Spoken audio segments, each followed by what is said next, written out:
My name is Lee, and my sister Brandy disappeared 16 years ago. And when I tell you that my sister disappeared, I mean she vanished. I need your help, guys. I'm getting information, and some of this can be super helpful. Please, just keep caring about her. Thank you so much. And after all this time, we have updates. Welcome to my channel. If you're new here, hi, hello, welcome. I am Sherrilyn, and I am so glad you found me. If you're not new here, welcome back. Thank you for joining me every single upload. You know I love and I appreciate you so freaking much. Okay, I'm so excited to talk about this case. This is one of them that's like unfolding in real time, you guys. And I feel like this TikToker is literally solving potentially like her sister's murder, and it's because of her sharing her sister's story that it's gotten the traction that it does. This is what I love about TikTok. Love-hate relationship, but for these stories, like, love it. We have a lot to get through. Before we do though, let's do a quick riddle. Okay, today's riddle is, I have no life, but I can die. What am I? All right, today we are talking about a woman named Brandee Hope Canipe, who has been missing for almost 20 years. She vanished without a trace from what her family can tell by the timeline in about May 2006 when she was 29 years old. So her sister Lee has been sharing her story on TikTok, and I came across her story earlier this week, and then I've just been in the rabbit hole going back through her videos from like when she started in like 2022. Hey, my name is Lee, and my sister Brandy disappeared 16 years ago. This is her flyer. This is all we have left of her. We're from the Cleveland County area in North Carolina, but she went missing out of Davie County, and that's around the Mocksville area. And when I tell you that my sister disappeared, I mean she vanished. Just totally vanished. And hold on, because I mean it's a rabbit hole. It's a rabbit hole that no one knows about, no one talks about other than my family, because it seems like nobody else cares. Which is why I'm here. I'm hoping that some people will care enough to maybe put us in the right direction, or maybe we know somebody that will know something. My sister she's missing for 16 years now, and at first it was thought that her ex-husband had murdered her. It wasn't until years later they were able to sweep the house and find that there was no evidence left. His home was luminoled. It was tore up. The floorboards were tore up. This is a very complex case, and there's still detectives working on it to this day. The next theory they had was that my sister was transferred across international lines, and that she was possibly trafficked into sex slavery, things of that nature. That's very grim. There's not very good chances of finding those girls after a certain period of time. 16 years is way beyond that window. The third option was the last person to be seen with her was an unknown male who lived on a lake near Winston-Salem. Very creepy guy. And like I said, there's a rabbit hole to this. So if you want to know more about it, more about the situation and what happened, comment for a part 2, because it gets deep and it gets crazy. And this is my life that we're talking about. This is the life of her daughters, my nieces. This is a person's life, and we have no idea where she is. There is technology called facial recognition, and we know that she was not transferred across international lines because her face was scanned in all 50 states and all airports, all borders. Her face has not been detected at all. Her credit cards, license, social security, nothing has been updated. She has completely vanished. So I need your help, guys. I really need your help. And before this thing lets out, I'm going to show you a flyer again. Hello. So I'm back with another picture of my sister. This one would be a little closer to what she would look like around the time that she disappeared. She was 30 years old. Her vehicle was never found. I spoke to the detective earlier today that's in charge of her case. And all we ask is if you have any tips that you want to share with us, please feel free to DM me. Don't put anybody's name and address in the comments. We want to keep some privacy until we find out who it is. Then no privacy, motherfucker. So obviously this is going to be a multi-series or multi-part series because there's a lot of details in this case, and I'm going to try to have a sit down with the detective in charge to see what he has to offer and see what he can say to you guys, some correct information. I have known 2 detectives working on this case so far, and one has since retired, and the one is still working it from the very beginning. He's been there. The same one who executed the search warrant of her ex-husband's house, ex-fiance's house, but you get it. Also, thank you everybody so much. Please keep liking and sharing. I'm getting information, and some of this can be super helpful, and everybody has been so diligent with helping, and I'm a stranger, and y'all are strangers, and I'm just like, I'm touched.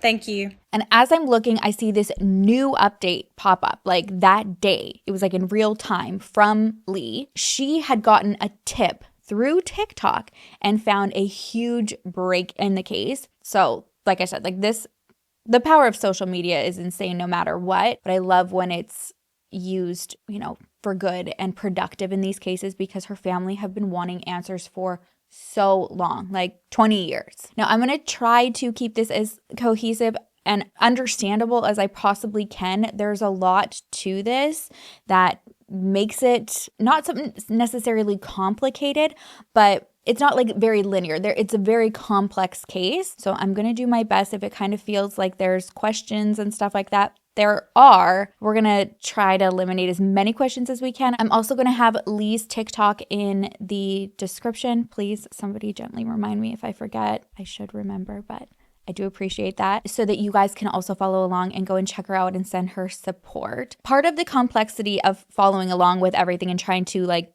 put the puzzle pieces together is that Lee, the sister that is on TikTok, she was only in the 6th grade at the time that her sister Brandy disappeared. So, you know, trying to like even go back with her memory then and connect the dots, like that's really hard. So for her to be able to reach people through TikTok and get like a lead through there, I think is so incredible. We're getting ahead of ourselves though. Okay, so to make sense of as many layers as we can in this disappearance, let's go from the start. Brandee Hope Canipe was born on December 14th, 1976. She grew up in Shelby, North Carolina, and is the eldest of 4 sisters. Her sisters' names are Stately, Paige, and Lee. According to her family, Brandy moved out of the family home at a very young age. She's described by Lee as a free spirit and often moved around the North Carolina area. And while she would do this, she would stay out of touch with the family, could be months and months at a time, but she always did reach out at some point just to let them know that she was fine and check in. Brandy had been married twice, and she was known to some as Brandee McCluney or Brandee Rackley. She gave birth to 3 children, a son and 2 daughters. Her 2 daughters lived with her grandmother, while her son lived with his father. In 2006, Brandy was 29 years old. She was a mom of 3 and a resident of Davie County, North Carolina. And she was living in a house on US Route 158 in Mocksville, which was about an hour away from Shelby. Now, the last person to see Brandy in her family was her younger sister, Lee, the one that's on TikTok, who was in the 5th or 6th grade at the time. And this was on May 6th, 2009. And the last time she saw her, Brandy actually dropped her off at her bus stop in the morning. She waited until the bus got there with her. She said nothing like seemed out of the ordinary. They had a chat. She didn't think that was going to be the last time she saw her. Like, to Lee, everything seemed fine. When the family didn't hear from Brandy, they just assumed that she had left her relationship. It's been described as kind of complicated. I know that the family is like wanting to keep their cards close, so I'm also going to be like careful with that, but I think it was like complicated and they don't want to release a lot of information. So they thought maybe she had left there and was, you know, getting set up somewhere else, but they would hear from her eventually. It was Brandy's sister Stately that first began to worry about Brandy's well-being when Brandy did not show up for a funeral. It was, I guess, the mother of Brandy's ex-husband who had passed away, and Brandy was apparently quite close with her still, even after the divorce. So although it had been like a couple years since anybody had heard from Brandy at this point, they were all expecting to see her at her ex-mother-in-law's funeral. And when she didn't show up, that's when they were like, okay, like this isn't just about her like going and, you know, resetting and doing her own thing right now, like something is wrong. At this point, Stately decided to contact the police about Brandy's disappearance, and she was officially reported missing on April 19th, 2010. Despite detectives immediately starting on her case, they obviously have a huge obstacle to overcome just starting at the amount of time that has already passed. I think at this time it was like 4 years. Police were able to establish very early on that things seemed suspicious. Basically, there had been no activity in any of Brandy's accounts, not her bank account, no credit cards. Her license had not been renewed. I guess they did do I'm me pretending like I know what I'm talking about. Like they did do facial recognition. I know that that's like actually very complex. They had to like reach out to proper authorities and stuff like that to do and submit her face into like facial recognition software and run that through systems through like DMVs, airports, border security. And there was no sign of Brandy coming, leaving the country, or changing her identity. So to them, this was like she just vanished. She stopped using anything, did not renew her license, has not been seen anywhere. She was gone. According to Brandy's family, authorities also searched the residence on Highway 156 in Mocksville, where Brandy previously lived with her ex-boyfriend, but there was no evidence of foul play found. The boyfriend was still living there at the time of the search, and the only thing that they found after 4 years of her missing was 2 pieces of her jewelry, or I guess of hers. Not the only thing that they found in the house. This was of hers. It was a Louis Vuitton necklace and a wedding ring that her ex had in a safe. Allegedly, police tore through the house. They went through like the floorboards, carpets, did luminol testing everywhere, and they concluded that there was no sign of foul play in the home. That being said, again, though, it has been 4 years at this point. Brandee Canipe has been missing since May of 2006 in Mocksville, North Carolina.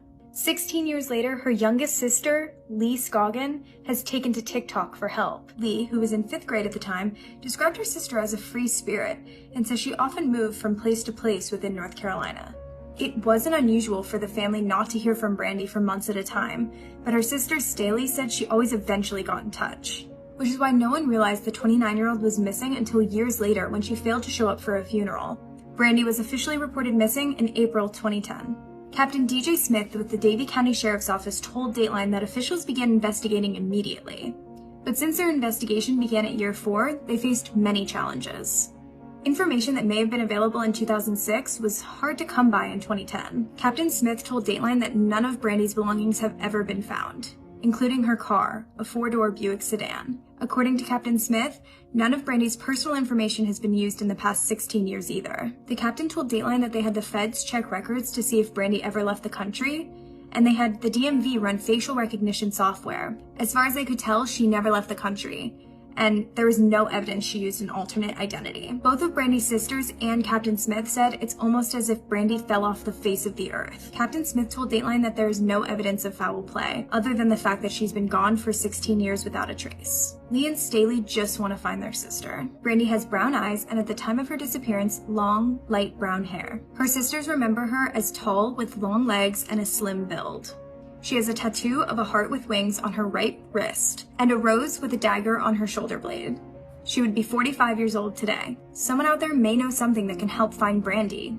Is it you? Hey everybody, this attached to this is it. It's the story, my sister's story that NBC is sharing. And if you don't know, my name is Lee and my sister Brandy has been missing for 17 years. And NBC has just shared their story on her. It's on Facebook, it's on TikTok, it's on the NBC news site. And I have sunglasses on because I've been crying a little bit, you know, just reading this stuff is really overwhelming for me. I didn't expect it to get this far, and I need it to get further, so that the next step is we can find whoever's responsible for this and why she's been gone for 17 years. So just please follow and please share and watch the videos and read the articles so this doesn't go in vain, so we can find where she is. This is just one small step. Please just keep caring about her. Thank you so much. Now, up until this week, so the week of February 28th, 2025, if you're watching in the future, Lee had believed that no other belongings of her sister had ever been found, including her car, which was a 4-door Buick sedan, the same one that Brandy had used to drive her to the bus stop and drop her off the very last time she saw her. It wasn't until Lee made a huge discovery recently on TikTok that she learned something she didn't even know about the vehicle. The most recent lead came from Lee remembering something about her childhood. As she was sharing more about Brandy's case on TikTok and talking with family and friends, she started remembering things about Brandy's life prior to her disappearance. And one of those things that she remembered was, in her mind, a lake house. Lee explained that during the fall of 2005, her family had gone through some hard times. And at this point, Brandy invited their mother, Lee, and the other sisters to go and live with her in Mocksville. I guess this was about an 1.5-hour drive from where they were in Shelby. And the residence that she invited them to come and stay with her at was her boyfriend, so Brandy's boyfriend. So all of them were living with Brandy and her boyfriend for a few months.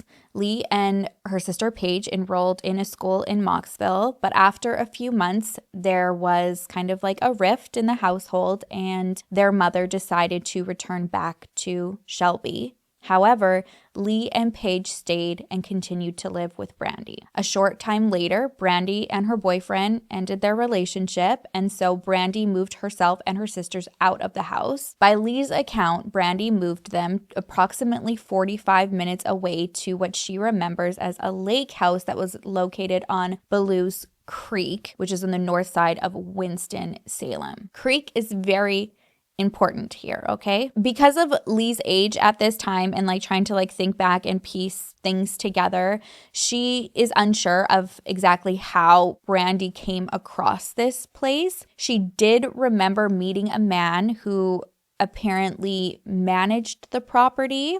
She remembers being introduced to him and his name being Deacon. Now, they didn't live with this guy though. I guess he lived on a separate house that was like within that property. So there was probably like, you know, like a main house and then like a guest house or something like on this lake. So he lived in a separate house and then had, you know, given Brandy and her sisters a place to stay on this creek. Lee says she remembers living at this lake house for a little bit of time before their father had found out that that's where they were, contacted CPS, and then told Brandy that the girls needed to leave and go and live with their father, which they did. After moving out from Brandy's, Lee said that Brandy did come to visit her at their father's house.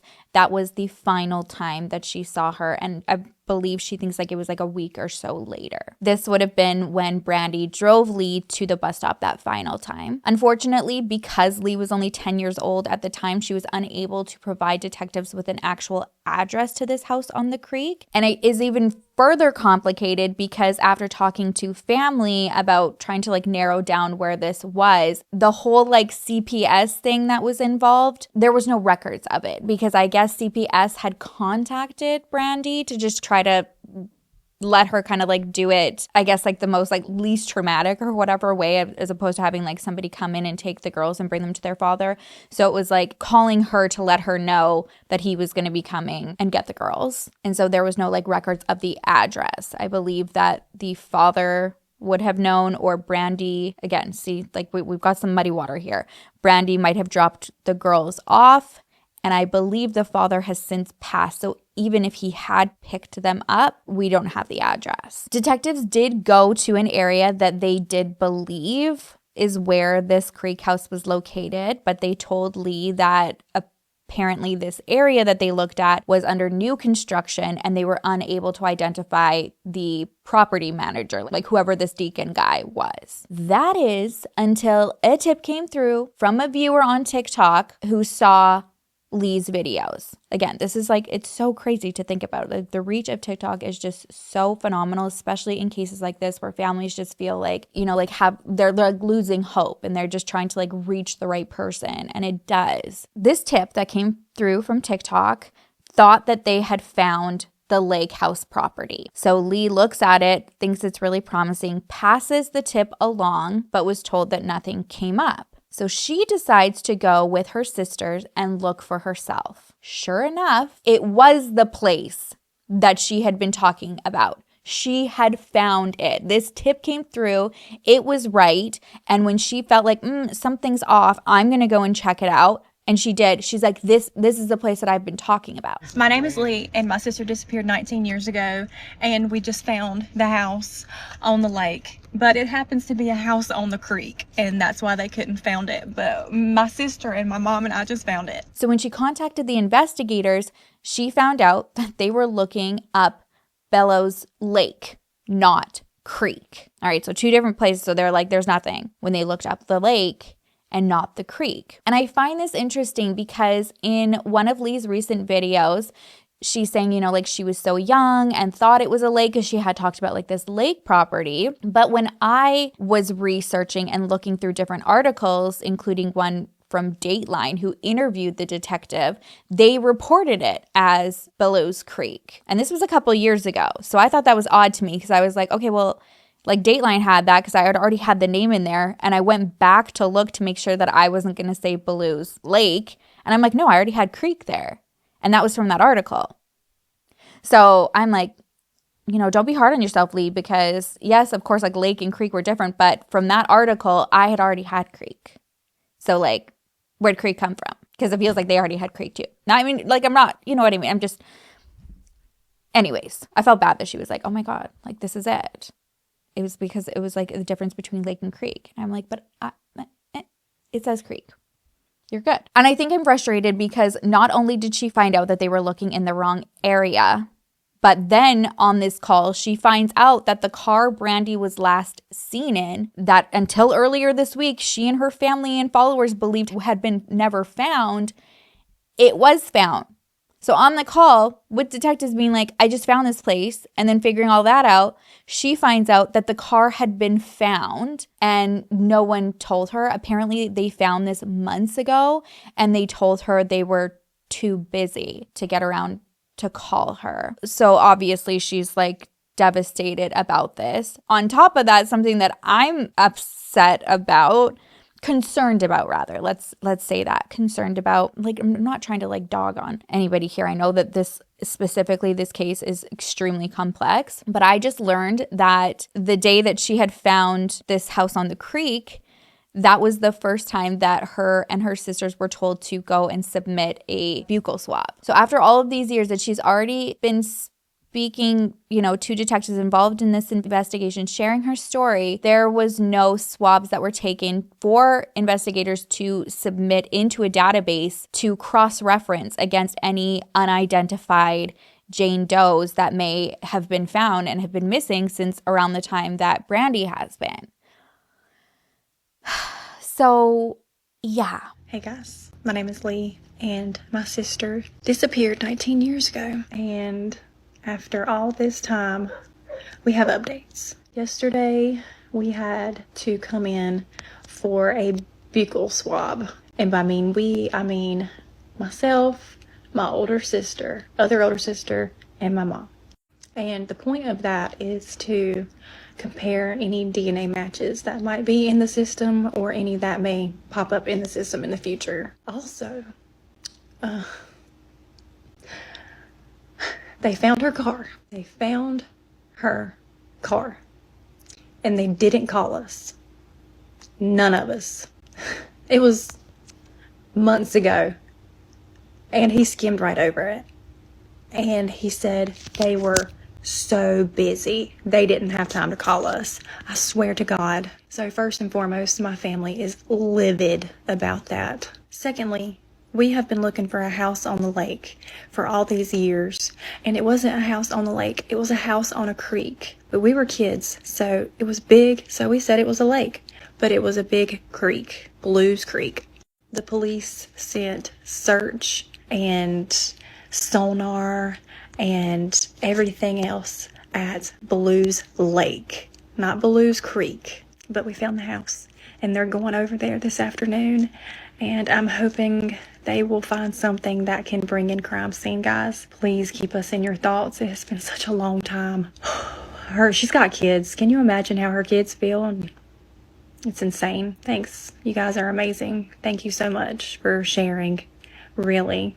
Thank you so much. According to Lee, the investigators were supposed to be going to the property that she had found and called them about to investigate, and they were supposed to do it that afternoon that she had spoken to them and then finds out about the car and everything. Obviously, she had gone to TikTok like extremely upset to share this information, and she was hopeful to, learn kind of like now as they have the location, they've kind of got everything out of the way, they were going to go to it to investigate, and instead of, contacting her and kind of giving her, I know they can't like release everything of their investigation, especially if they fear like she's going to take it to the public just to like, save the integrity of the case. But she was contacted by like one of the lead detectives saying like, we're not sharing anything with you anymore. So now she's still in the dark. Again, I understand that there are certain things that an investigator would want to protect, but based on Lee's recent TikToks,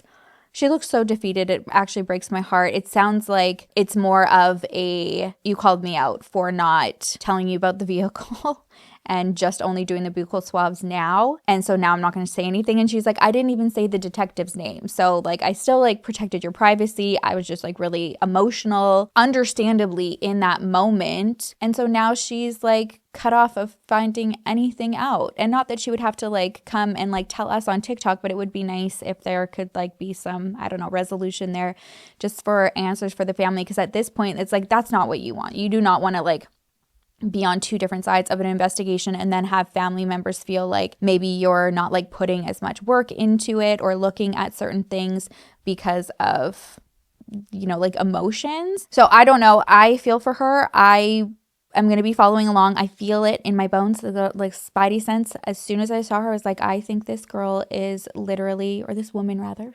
sorry, Lee, that she is solving her sister's disappearance like in real time as we speak. So I will have her TikTok linked down below so you can go follow along, send her some love, send her support. I cannot imagine like how much she probably is needing it right now, specifically after recently being told like, we're not going to tell you anymore. Hopefully though, that means like there's, maybe like a really big break on the other side of this.